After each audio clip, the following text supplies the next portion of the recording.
Martin Docherty-Hughes. Thank you, Mr. Speaker, and I can congratulate the honourable gentleman on his speech. Mr. Speaker, when it comes to Brexit, I think since 2016, everyone in this place has probably had their tuppence worth to say on the floor of this Parliament. And at that time, its most extraordinary statements have been made. Some beginning of the debate on the side of a bus, or as some of us would notice it, as a coach, where I come from. It seems that some folk in this debate don't know the difference between a bus and a coach, probably never been on a public bus in their life. And also, we've had former Brexit Secretary who said on the floor of the House that the industrial working class voted for Brexit. Well, Mr. Speaker, firstly, my constituents rejected the proposition on the side of the bus stroke coach. And also, as I said to the then Brexit Secretary on that very day, as I remember, that the industrial working class of Western Bartonshire voted overwhelmingly to remain within the European Union. And not only did they reject Brexit, but they also voted, surprisingly to his knowledge, for Scotland to once again become an independent sovereign nation. And I mention that because it was a referendum process back in 2014 where we discussed for over 2 years our place in the world, and we were told that the only way to remain in the European Union was indeed to remain within the United Kingdom. Well, there you go. That's another lie for everyone to see. It would also seem, that this is a government which has, in relation to Brexit, as we would say in some parts of these islands, has dinghied Scotland.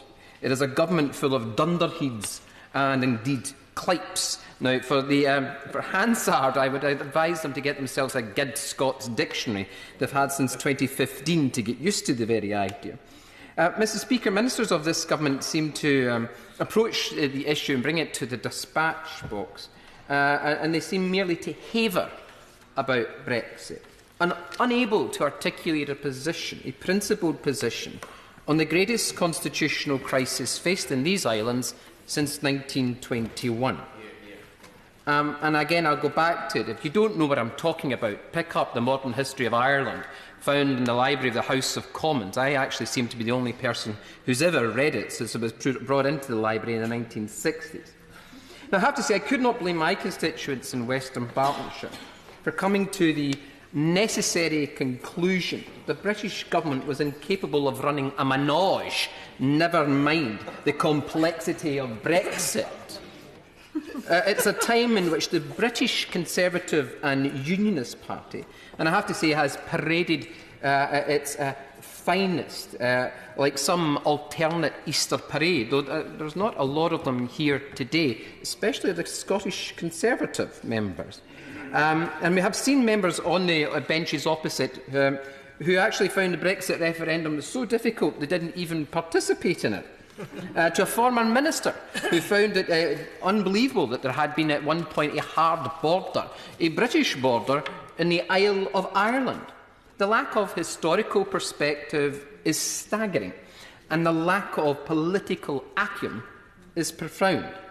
The Prime Minister and I, Mr. Speaker, will not agree. We can both be assured of that on next week's vote. But at least I have to say the Prime Minister, like those of us on these benches, has been consistent in our opposing positions. And that cannot be said for those who brought us to this point. And I would describe them in that good old Scots term, sleek it, for the off they went. And at the top of that list would be the former Right Honourable members for Witney and also Tatton. Mr. Speaker, this is a Parliament they thought would take back control. And they've handed it, as they scurried off to build the huts in the backs of their gardens, they've handed it lock, stock and barrel to a bunch of free marketeer Brexiteers on the government benches. And also, would you believe, they would give it to the other end of the corridor, to the unelected, unaccountable, as I'm often said, bunch of warmers in the House of Lords. But that, we could have a flippancy about that comment. But how does it come about the archbishops and the bishops of the established Church of England should have more of a say on Brexit than the elected parliaments of Scotland, Wales, and if it should sit, the Assembly of Northern Ireland? It is a profound reversal of the devolution story in this Parliament, which many members in this House participated in. To be brutally honest, Mr Speaker, we in these benches are in no way surprised by this turn of events. The constitutional points, for example, the backstop, to which many members have talked about for Northern Ireland, it's a privileged position which these benches would be delighted with. I know some members from Northern Ireland are not, but I congratulate them on it. But it highlights the inability of the elected and sitting Parliament of Scotland, not just its government, but its Parliament, for having a voice in these deliberations, for they continue to be ignored. This constitutional conundrum is further muddied by the private expression of the Electoral Commission of the dubious donation of over £435,000 to the DUP, which may have come about from a shadowy group known as the Constitutional Research Council, headed by the former chair of the Scottish Conservative and Unionist Party, the very foundation of Brexit. Mr Speaker, when I entered this House, I made it clear to you, for you were in the chair when I gave my maiden speech, my first speech, should I say, that I was neither a unionist nor a Home Ruler, and I'm not. I believe in the independence of the nation of Scotland.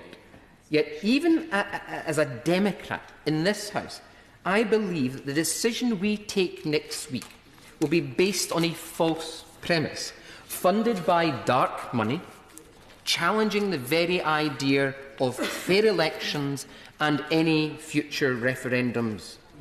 Mr Speaker, I'm no conspiracy theorist.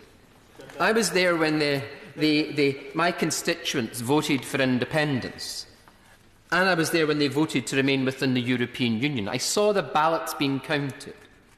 Yet there are many members, including myself, because of the issue of dark money, members in this House who believe that the inability to investigate the involvement of dark money is not only an existential threat to democracy, but a real threat that weakens democratic consensus that has been built since 1945. Let me just conclude by saying, Mr Speaker, to my constituents, you voted to remain. And many of them, Mr Speaker, have asked me to be committed to a people's referendum. I will vote against the Government's motion next week, and if a referendum motion is brought to this House, I will fully support it, and I will campaign in my constituency for my country, Scotland, to remain within the European Union.